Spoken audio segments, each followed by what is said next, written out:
gërëm nañ leen mbokk yi ànd ak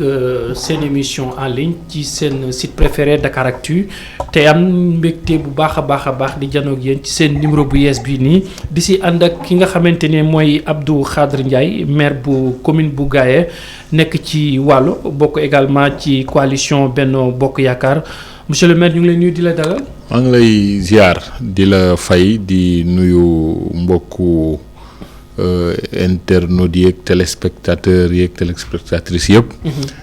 di nuyu équipe bu Dakaractu bi yëpp. tout à fait di leen ziar. absolument alors monsieur le maire diggante Gaye ak Ndakaaru sori na mbaa bokkoo ci maire yi nga xamante ni dañ leen di tuddee maire fantôme. non maire fantôme non yàlla ngi defal sutura nag. yàlla ngi defal sutura par la nature de nos activités. ñu ngi organiser wu pour que lépp li nga xamante ni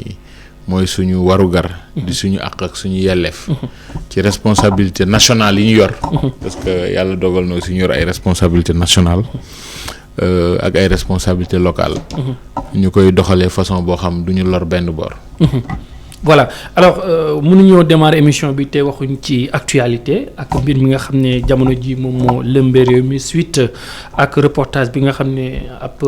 consoeur bu BBC def na ko alors Alioune Sall seen confrère la il est maire d'abord laata muy am beneen poste tey jii nii gis nañ leen yéen ñi nga xamante ni yéen a bokk association des maires du Sénégal wala association des départements wala UAL sax li nga xam ne moom moo tey jii taxawaay bi nga xamante ni am ngeen ko à ses côtés en tant que collègue maire mais d'abord tournure bi nga xam ne jël na ko parce que laata ñuy enregistrer émission bi le procureur a fait face à la presse alors woon na ñi nga xam ne ñoom lay ñuy wooyee les connaisseurs entre guillemets du pétrole ku ci xam loo xamante ni rek mën nga ko wax nga ñëw devant li nga xamante ni moom moo di DIC alors lan mooy sa gis-gis ci loolu leeral dafa ubbeeku ci mbir mi wala dafa doon loo xamante ni rek dañ ciy dem noonu te kenn xamul fan lay mujjee. waaw d'abord ñuy rafetlu initiative gouvernement bi jël ci impulsion wu président de la République pour que li suñu mbokku séeréer yi di wax caaxaan faaxe c'est-à-dire tubaab bi di ko wax les choses sérieuses commencent parce que waxtaan dafa am waxtu dafa am wax kaf am te réew nag je pense que lu xaw a sensible lu xaw a doy waar la loo xamante ni ku ne ci ñun ak côté boo mën a féete ci wujje geeg ci pouvoir beeg foo mën a féete société civile lépp li ngay wax war nga mesurer porté wu lépp li ngay wax moo tax ñuy saluer vraiment grandeur ak hauteur bi chef de l'État jël malgré interprétation yi ñu ci mën a def pour vraiment mettre en branle la machine judiciaire bi nga xamante ni ñëpp xam nag ni borom tëni moom wutul mbokk xam nañu fu muy tàmbalee mais kenn xamul fu muy yem donc nañ ñaan yàlla li nga xamante ni mooy ci intérêt peuple sénégalais mooy mu leer. loolu mooy ci intérêt bi te comme ni nga ko waxee ñun dañu am tradition ci association des maires bi ma nekk membre. UAL bi ma nekk le secrétaire général. te président Adama Diouf nekk président bi ma koy saluer mu def un communiqué pour magnifier sa solidarité AMS def ko président Aliou Sall nekk premier vice-président man topp ci nekk secrétaire général dañu am tradition collègue maire bi nga xamante ni yaa ngi ci luy niroog jafe-jafe wala ci ay situation d'actualité yu ni mel ñu manifeste la suñu solidarité de principe et de position mais li dolli ci xar mi karaw mooy c'est pas n'importe lequel des maires c'est le président que nous avons légitimement élu plus de 557 maires et dans une très forte majorité de 80 à 90% lors de l'élection donc muy président boo xam ñoo ko tànnal suñu bopp librement ànd ak moom ñu ànd ci ngor ci diine ànd ak moom ci liggéey bu sell ànd ak moom aussi ci dëgg ba tax na situation yi mel ni si amee am ñuy xumtu am ñuy liyaar am ñuy wax te ñu wax ni ñun ñëpp ñu artu bu yàgg ni pétrole bu ñu deful ndànk Sénégal saafara buy indi jàngoro lay doon comme ni mu ko doonee si yenn réew te ñu am yaakaar ni sénégalais peuple bi am nañu maturité am nañu vécu ba yàlla dinañ defal sutura au lieu muy doon jàngoro incha allah saafara rek lay doon loolu nag li ñu koy may mooy tey une voix autorisée également dans le gouvernement wax na mooy le ministre chargé des énergies et du pétrole non mon frère du Waalo le ministre Mouhamadou Makhtar Cissé wax na de façon solennelle que en termes de profit parce que tout le débat là il y a une autre partie du reportage sur les salaires, émoluments et traitement de quelqu'un vraiment loolu ça ne doit pas faire l'objet d'un débat. Il y a des milliers de Sénégalais qui travaillent dans des compagnies nationales ou internationales très stratégiques qui touchent 2 à 3 fois plus que ces montants. Donc ces montants ne font pas débat. Le vrai débat, est-ce que chiffres yi nga xamante ni BBC mi ngi ko fondé, c'est une boîte sérieuse de référence. Bon, mais certaines personnes qui y travaillent mën nañu bañ nekk des personnalités de référence. Tout à fait. Il faut le souligner. En 1922, BP ñu ngi ko fondé en 1909. Ça veut dire tradition ak sérieux bu ñu mën a wax foofu ak présomption de crédibilité mën nañ ko séntu ci BP. BP wax nañ ni les chiffres sont fantaisistes yi ñu annoncé en criant au scandale et à la perte au bradage intérêt national et les intérêts nationaux. Et à titre de comparaison ils disent que li nga xamante ne moom la ci certains privés mën a am du def même 1% intérêt 99 boo ko xaajoon téeméer. État du Sénégal peuple bi day jël 99 yi ñooñu ñuy wax ne am nañ ci tant de milliards duñ sax am 1%. Maintenant il est évident que quand tu as un projet à 1000 les pourcentages dañuy exprimer en 1000. Un projet en millions les pourcentages en millions un projet en milliards les pourcents mais les chiffres sont fantaisistes et mieux. Pourquoi je suis revenu sur l'interview de monsieur le ministre du pétrole et des énergies. D'abord recadré na wax d'abord les tendances par rapport au gaz et au pétrole mais le plus important man bi ma lire ci interview mooy mu xamal ni en termes de profit parce que mag buy naan ndox mu tàng suukar saa tax. BP wala beneen société les majeurs yi nekk ci àdduna bi 6 lañu ñu am capacité tey am pouvoir financier am force de frappe ñoom la yàlla jox koom-koom bi ñu mën xéewal bu mel noonu bu nekkee ci suufu réew ñu mën ko ñëw génnee ba ni ñu ko jariñu barewuñu juróom lañu. ñooñu bu ñuy dem tamit di investissement yi nga xam nee nañu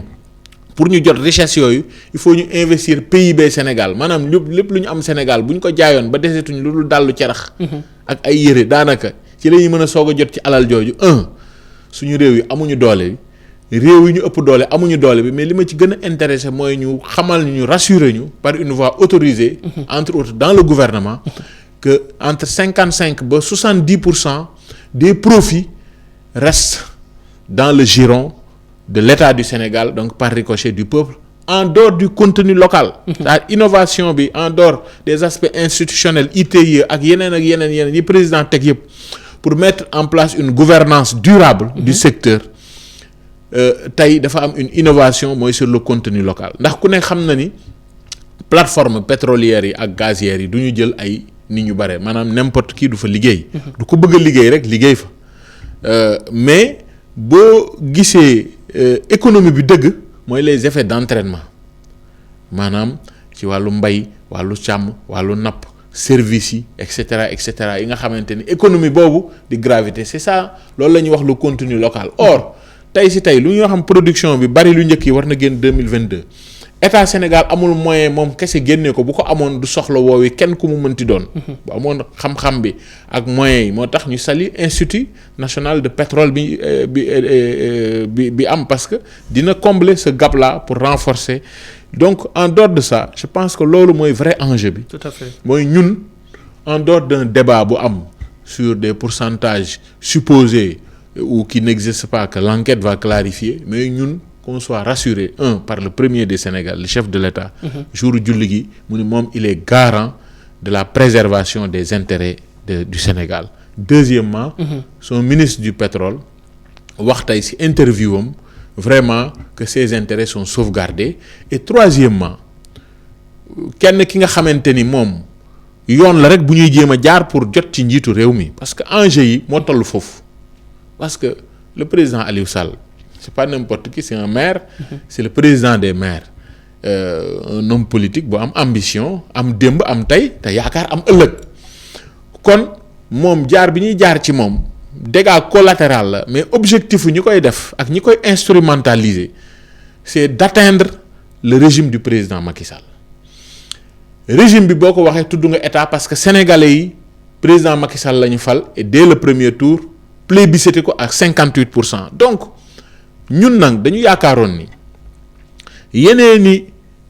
doomu yu nekkul doomu réew mi mën nañu xool lu ñu mën a am ci pétrole wala ci gaz wala lu ko niru ñëw di jéem a yëngal Sénégal wante ay doomaanu réew mi waxuñu leen ñu gis lu leerul ni leer na mais bugguñu aussi ñu gis li nga xamante ni c'est les mêmes pratiques en termes de contractualisation mooy am ci réew yu am profil pétrolier Sénégal comme Sénégal yépp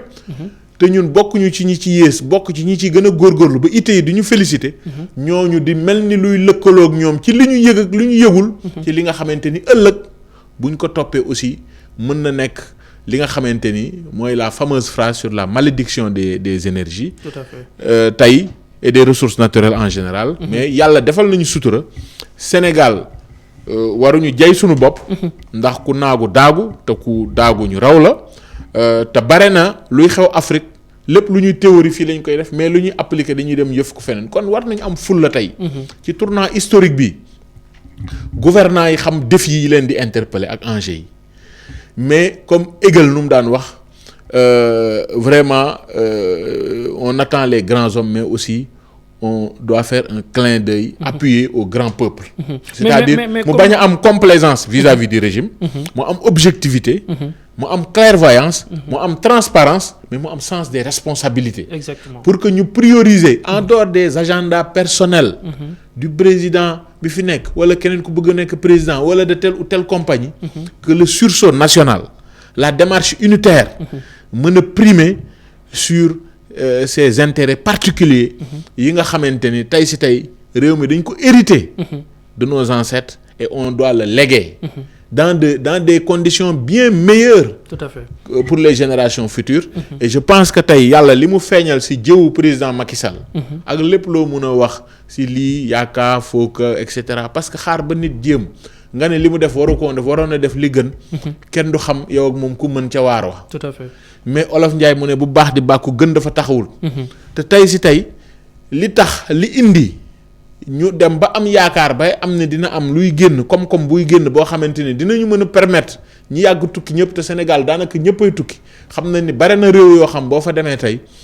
problème du fa ñàkk. am nañ seen ay sans-abri seen sans-papier. mais au moins yenn xeetu problème yi amatu fa. xale bu bëgg jàng ku mar bëgg naan ku xiif bëgg xewlu ku feebar bëgg faju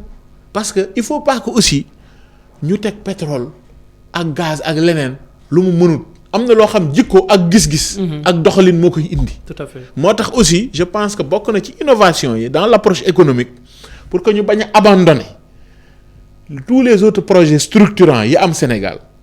ñu articuler ko autour du PSE. président ñu àndoon ak moom ñu demoon ci turu élus locaux yi demoon trouver les financements adéquats avec la confiance et la signature des partenaires. donc dama ni lii c'est pas une petite parenthèse elle est importante. il faut ñu leeral ko.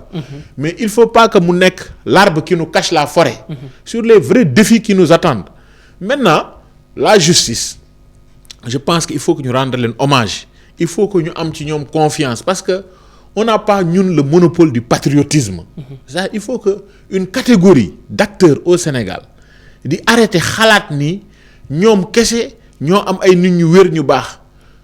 profession interprofession corporation boo gis am na li olof di wax ay maram biraan. y a des incontrôlés y a des radicaux y a des excessifs. donc il faut que ñu ànd main dans la main en respectant les rôles et les prérogatives des uns et des autres. Il faut que l'opposition joue pleinement son rôle.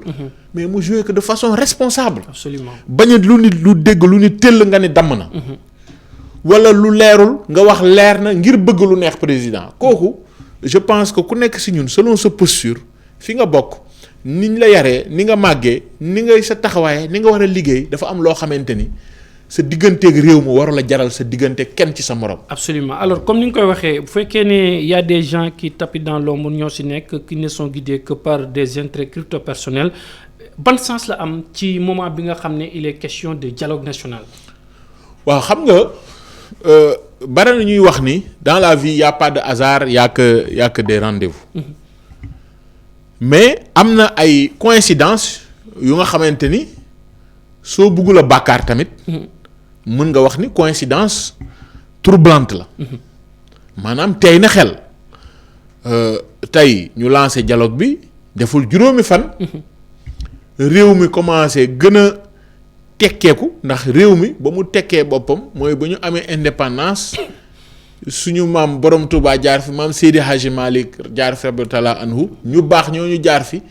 ñoo ñëpp ba indi fi ay jikko yu baax ak taxawaay yu baax ak mag ñi xeex ba Sénégal yegg si fii quelle que soit imperfection yi fi am wala taar yi ba ci président Ablaye Wade nit ku nekk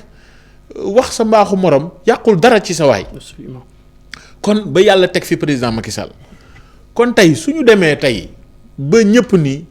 wax dëgg yàlla opinion bi parce que un peuple ne se trompe pas moi je peux me tromper yow mun nga juum président Macky Sall mën na juum keneen mais man sama conviction mooy peuple du juum waaye respecter suffrage ak expression peuple mooy peuple du juum et Dieu n'est pas le meilleur juge, c'est le seul juge il est très juste bu ñu demee ba voter ba peuple bi tranché yàlla jaaral ci loxo mu tranché ñu fal président Macky Sall mu amoon les outils et les moyens de gouverner yi nga xamante ni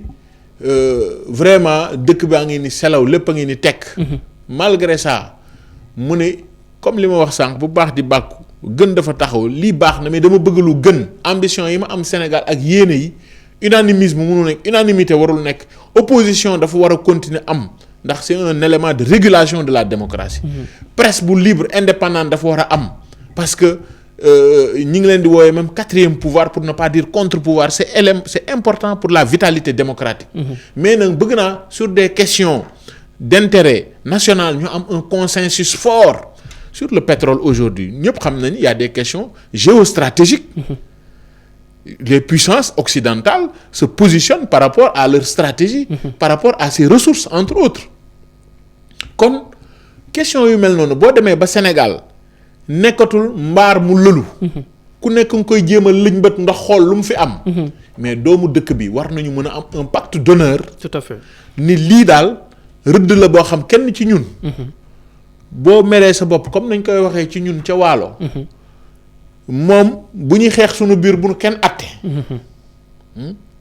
ñun mën nañoo xuloo sunu biir mais bu nu kenn atte na ni atte sunu bopp parce que am nañ ay outils d'autorégulation kon dialogue boobu bu ñëwee nga jékki quelques jours après ñu génnee article bi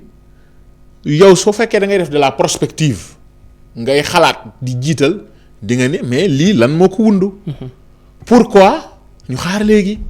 pourquoi ñu ko génnewuñ ko avant élection présidentielle parce que depuis at ñu ngi ciy def pourquoi ñu xaar ba léegi dialogue bi est-ce que dafa am nit ñu nga xam dañu xalaatoon ba élection yi weesoo dañu am liberté wala seen dossier amnistie bi day gaaw est-ce que c'est-à-dire néew ma looloo am mais xel muy xalaat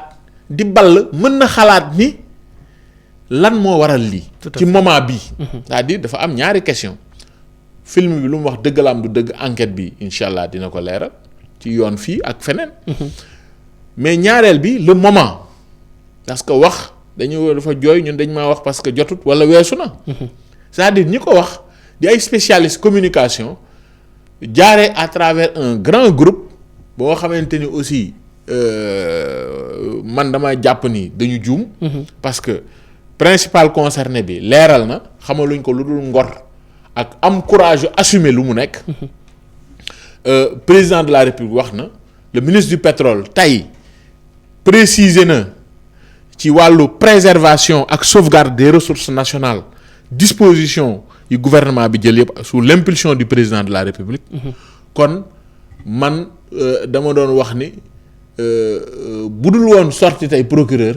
mooy en nekk observateur dama naan la montagne commence à accoucher d'une souris mais nag puisque ñun dañu nekk ay républicains mu am pouvoir exécutif législatif judiciaire l'exécutif par le biais ki nga xam moo représente la société muy le procureur déclencher une information judiciaire dañuy am yaakaar ni comme ni ko procureur waxee tey du ñu bàyyi kenn du am kumba am ndey du am kumba amul ndey. tout à fait kumba am ndey nag ak kumba amul ndey bu ñu koy wax. na fekk kumba am ndey ak kumba amul ndey yëpp kenn tooñul. absolument mais nag. munoo dëkk ci di tooñ te olof nag léeg-léeg xamuñu ko tooñ ku fayu la ñu xam.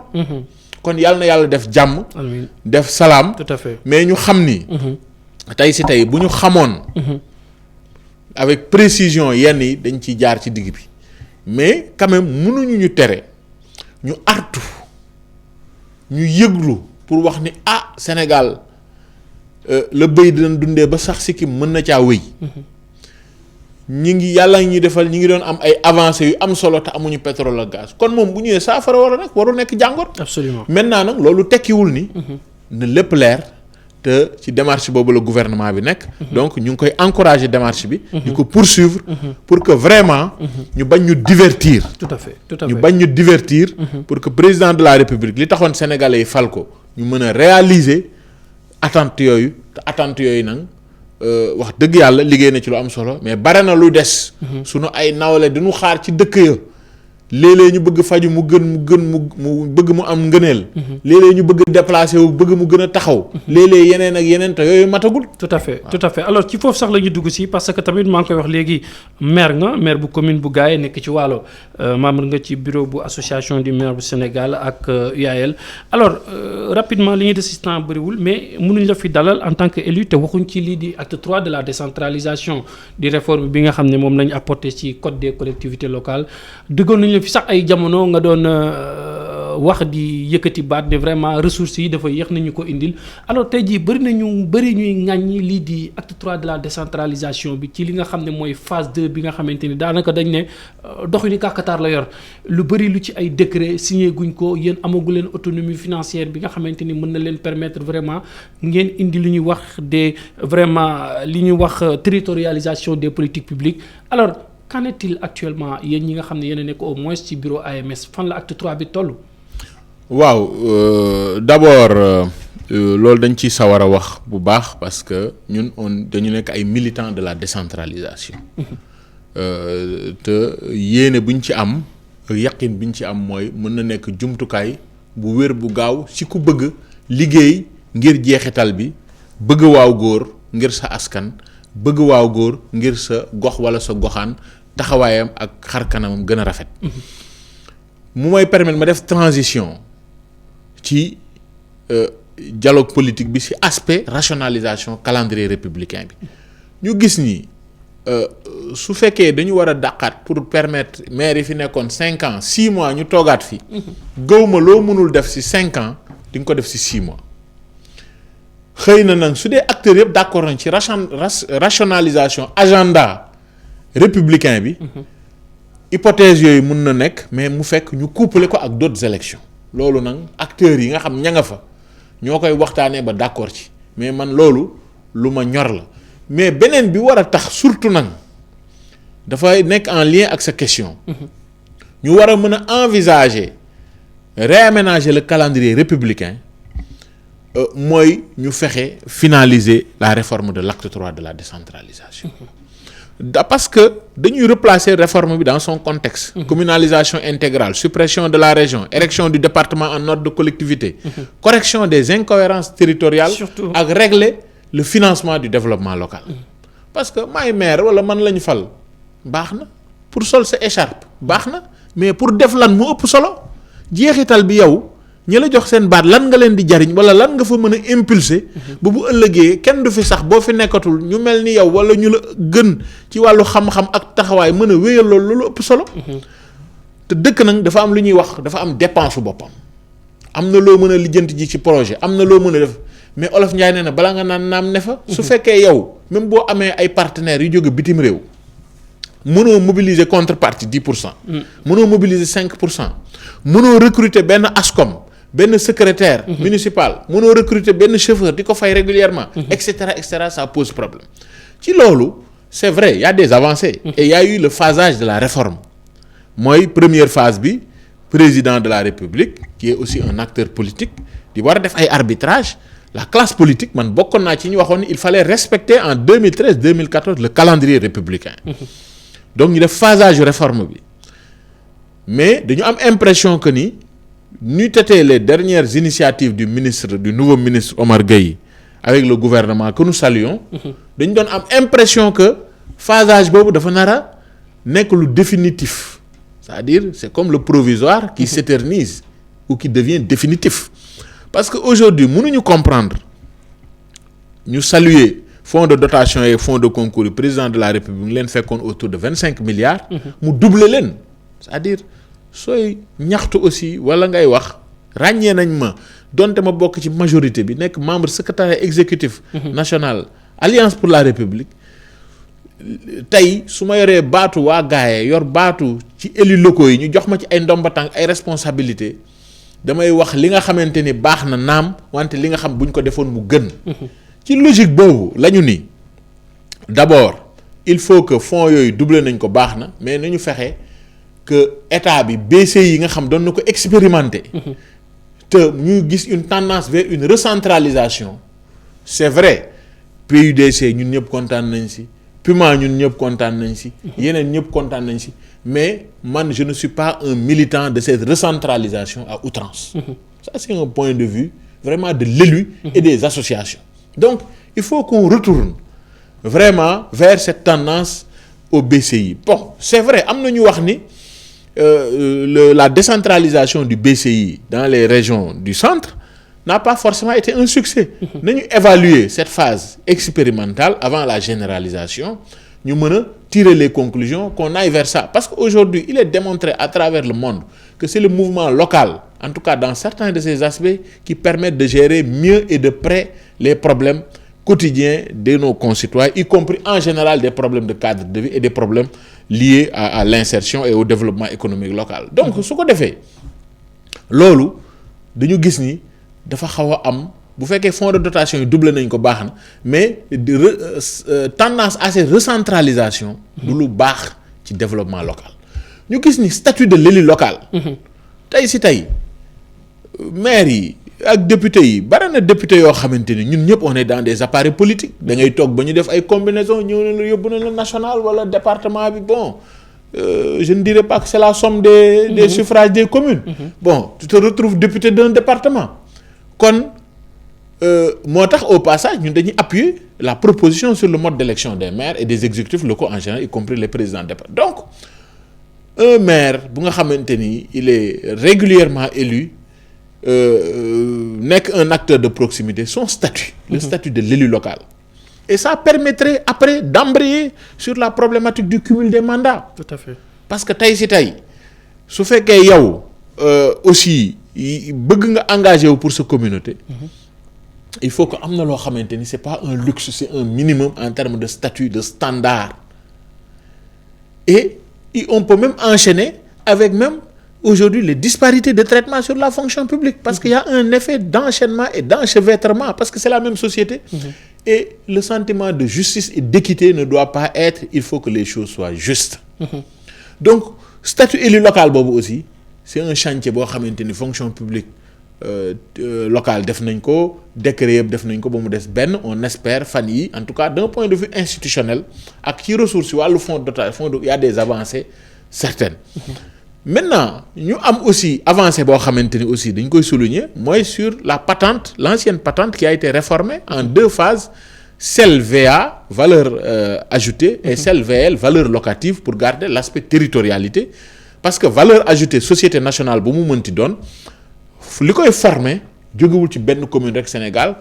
et j'aime bien le principe de l'équité et non de la solidarité même si je ne suis pas contre la solidarité donc c'est une question d'équité et récemment sous le portage vraiment du président Adama Diouf de mon collègue Mbaye Dione de notre sœur Soham Wardini et de tous les autres nous avons vu que vraiment le président de la République a accédé à cette demande et le ministre Omar Gueye a pu diligenter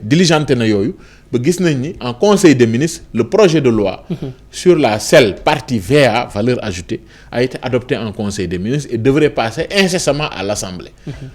ceci loolu lu mu mën a régler mooy d'abord au moins commune bu nekk même si on reste en l'état actuel daañu la jox les moyens minimum yi nga war a mun fonctionner mu des nag yow sa management sa leadership sa entre-gens sa engagement li ñuy wax mécanisme innovant de financement ak yooyu noonu voilà yooyu après nga dem wuti mais lu ëpp solo tey mënuñ def 5 ans te corriger wuñu l'incohérence territoriale parce que bu njëkk discrimination bi commune la woon ak communauté rurale mais léegi la discrimination s'est inversée parce que mënoo jël yenn communes yi ñu enjamber ñetti communes yu mag dans une même région. Or réforme dañu waxoon dañuy corriger les incohérences territoriales. ñu demandé woon ñun au niveau de l'association des maires et des élus ñu def la cartographie des incohérences territoriales. Parce que pour corriger il faut savoir ce qui est incohérent. Parce que sinon dafay nekk ay découpage politicien comme yi ñu daan gis. Jëlal ma sama dëkku maam defal ma ko fii dugalal ma ko fële loolu dafay satisfaire ay desiderata personnels. Or il y a des spécialistes en aménagement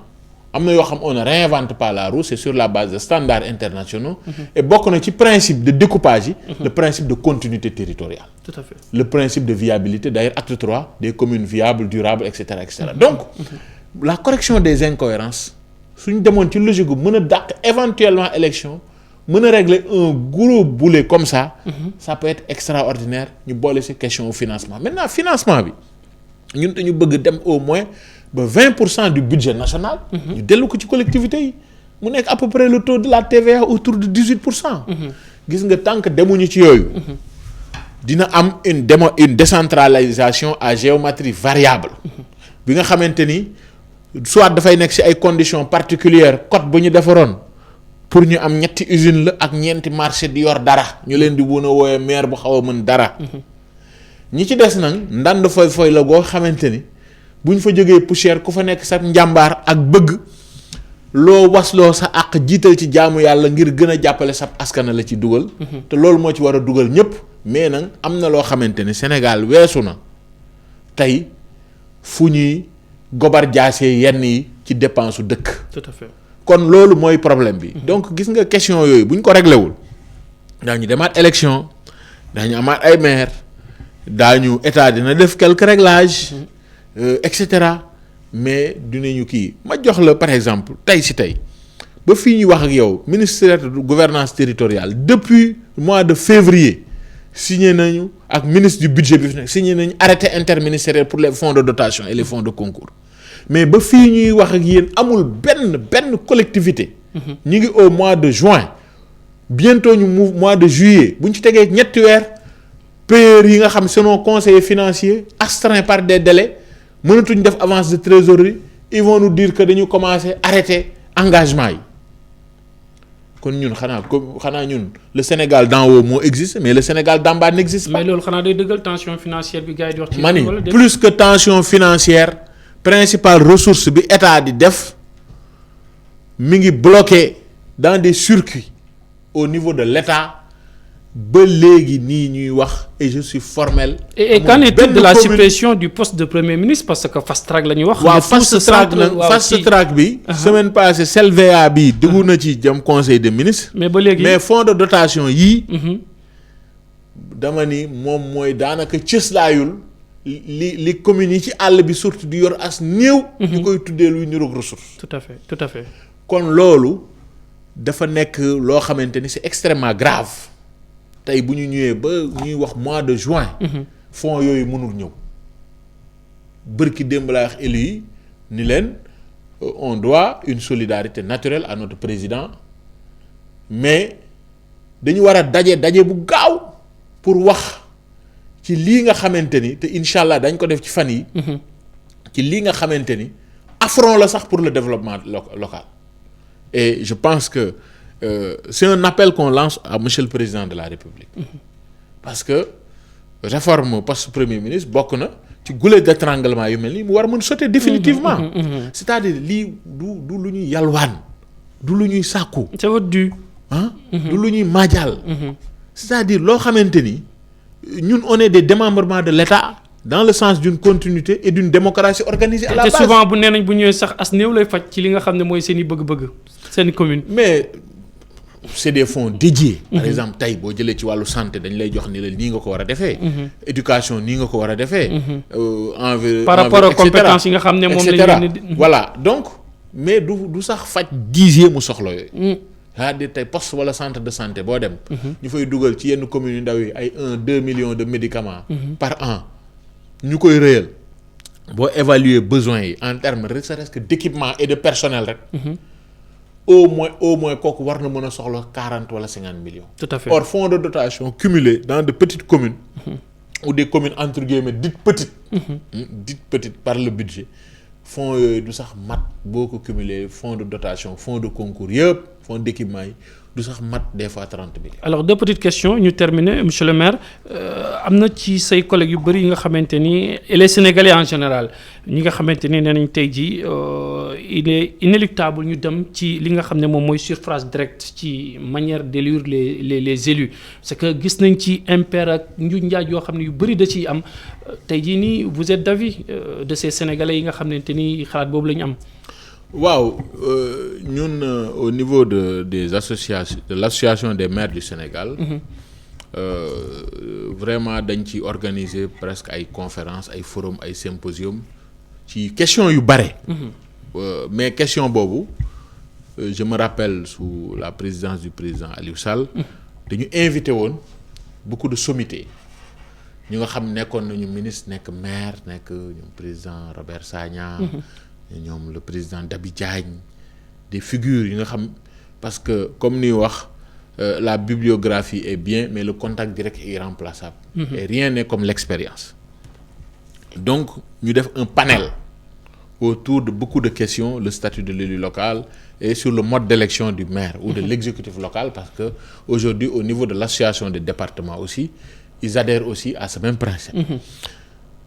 buñ ko waxee ñu xool les tenants ñu xool lan moo ci ngëneel yi ak lan moo ci mën a indi safaan parce que lu nekk loo ko bëgg ñun moom lañ bëgg au niveau des associations loolu leer na mais da nga ko war a càmbar jàngat ko parce que waroo def benn pas en avant ëllëg nga def 2 pas en arrière buñ ko xoolee ñu ne mooy transparence parce que tey su fekkee bu ñu àndee man ma nekkoon ancien maire liggéey li nga xamante ni man mii wóor na ma ne su ma demee di waxaat ak sama waa dëkk duñ ma mën a fal ma wut sama benn homme de main comme li ñuy wax làq ko jiite ko liste bi solo ko yére bu rafet nekk ci ginnaawam naan leen man mag laa dama leen di gunge rek wala man amatuma jot damaa sonn ñu dem ba fal ñu population yi dégg 30 wala 50 conseils yi ñu faloon de lañ ñu waxoon du dëgg diw lañ fi indiwaat loolu en terme de transparence dañ ni dafa am solo ci sincérité aussi élection bi parce que loolu élection de liste la c'est vrai mais si biir élection de liste bi population bi nga xam mun na am sensibilité am sur des questions morales sur ay questions éthiques ci ay questions aussi de la représentation qu'il se fait aussi de ki ko war a yor baatu dëkkam ak image yu dëkkam kooku aussi je pense que delloo ko àqam ak sañ-sañam ak yelleefam donc li ñuy wax ni en droit c'est une réforme consolidante de la démocratie maanaam am na loo xam dafay yokk ndëgërlaay ci démocratie il faut ñu xam loolu dafay yokk leeral dafay yokk transparence te dafay dëggal dafay biral léegi nag ñi nga xam léeg-léeg dañ ni dañu contre réforme boobu ñaare ci nekk ñi nga xam ay politiciens professionnels lañu ñi nga xam xalaat nañ ni buñ ko defee du ñu mën a def ay combinaison pour def njuuñ njaaj dañ naan bàyyi leen rek ñëpp ànd su ko defee même bu leerul ci bëtu population yi ñu fexe ñun ba mbir mi res suñu biir bu ko defee ñu tojante bopp su suñu biir ça c'est ñi nga xamante ni vraiment ñooy pour le statu quo ñooy pour combinaison yooyu comme on le dit avec les États c'est des combinaisons donc loolu beneen affaire la loolu moom je pense que du exemple ñeneen ñi nga xam nag ñoo am ay arguments techniques plus valables dañuy wax ni est-ce que bu fekkee maire bi kese la ñu fal au suffrage direct adjoint yi ñu leen di fal avec le conseil municipal est-ce que du indi un maire hyper puissant devant des adjoints ou des conseils yoo xam maire bi de toute façon falu leen ma population bi dam fal mais je pense que fukki nit mën nañu juum mais ay junni nit du ñu juum en tout cas difficilement donc même argument technique boobu la légitimité populaire ak la primauté bi nga xam la population wala le peuple mën na ko am dans une élection mooy jël le dessus tout à fait kon mais même loolu sax am na ay experts yu proposé bureau municipal bi suivre l'ordre c'est-à-dire que si le maire mooy kii nga xam mooy la tête de liste il y a un décret qui propose qui confirme le nombre d'adjoints selon la taille des communes à revoir d'ailleurs su ko defee ñu xool ñu ne par exemple ki topp ci maire ci liste bi moo nar a nekk premier adjoint ki ci topp donc ça réglerait en même temps ce problème mais en tout état de cause façon bu ñu falee maire bi mën na yokk démocratie mais même adjoint yi bu ñu leen di fal avec un autre procédé aussi je pense que le tout c'est de verrouiller tout à fait. pour que maire aussi ku nekk aussi ce pouvoir mën a tàmbalee fenn yam fenn parce que quiconque détient le pouvoir est tenté d'en abuser. Absolument. Et absolument d'en abuser donc loolu je pense que transparence ak li nga xam moom la population yi di exprimer ak di yëg ci ki ñu xam ne kii moo nar a yor suñu baat je pense moo ëpp doole que ay préoccupations benn wala ñaari nit yi nga xam dañu am ay questions d'ego ay questions man nii laa toll wala may diw wala bu ñu defee nii mën naa jël ger ay nit éventuellement c'est-à-dire possibilité boobu ñuy wàcc ci ay prolongation ay élections je pense que du luy rafetal démocratie. Tout à fait. mi ngi mel ni tey bu ñu faloon président de la République ba pare ñu ne woon dañuy délibérer ci leneen donc c'est pas le même enjeu c'est pas la même portée mais je pense que aujourd'hui des questions publiques amul benn bu ñu ci war a xeeb ay benn nit sax waruñu ko xeebal soxlam asama ak soxlu dëkk kon loolu vraiment ñun càmbar nañ ko xool nañu le pour et le contre et même certains nous disent yéen ñi nekk parti au pouvoir arrangé wu leen parce que depuis la nuit des temps depuis PS PDS yi fi nekk pouvoir ñu gën leen xam comme li ñu ko xamee coow lu ci teen bi ñu buntu teen bi ñu amul baag la te coow li mi ngi ëpp souvent dans le parti présidentiel. Tout à fait. Bon ça c'est un héritage senghorien bu gars yi recevoir depuis temps ou tendance après bon chez nous il y a pas de tendance mais il y a des sensibilités ou des identités qui s'expriment. Tout à fait. Donc certains nous disent même yéen waa majorité bi li ngeen def erreur la vous n'avez pas intérêt à ça parce que dans beaucoup de villes da ngeen am armée mexicaine yoo xam y a trop de généraux donc si dès le début les gens savent que Badara moo nar a nekk maire Dakar éventuellement ñeneen ñi duñ ci sawar et cetera bon mais je pense que suñ fi nekkee ku nekk di calculer agenda parti mag nangam ak ay duñu mës a def des avancées démocratiques. Absolument. Et vraiment c'est un point de consensus très fort qui a été vraiment unanimement salué pouvoir comme opposition et de façon consensuelle avec les 500 et quelques maires yi ñu defoon lors de notre symposium au Terrou-Bi pour saluer vraiment une telle mesure et je pense que c'est une proposition de l'AMS que notre président a portée lors de son passage à certaines émissions ce qui a relancé le débat et nous continuons en tout cas ñun au niveau des élus de porter cette position maintenant kuy falu ëllëg ak ku population yi di fal ça le dernier mot revient aux populations ça n'enlève en rien vraiment la souveraineté populaire. C'est clair le dernier mot revient à la population alors monsieur le maire ñu ngi lay gërëm di la sant. ñu ngi lay fay. voilà may fàttali ne sa tur mooy Abdou Khadre Ndiaye yaay maire bu commune bu Gaye mu ngi ci département bu Dagana wala. département Dagana. voilà nekk ci département bu Dagana membre nga également ci bureau bu AMS ak UAL alors nekk ci coalition Benno Bokk Yaakaar yow lañ doon dalal ci émission bu yees bu en ligne bi gërëm leen sant leen gërëm également ñi nga xamante ne ñoom ñoo jàppoon à la bonne réalisation de cette émission en ligne di leen jox rendez-vous incha allah rabbi mercredi prochain d'ici là comme ni ma koy waxee l'information continue sur Dakaractu la référence.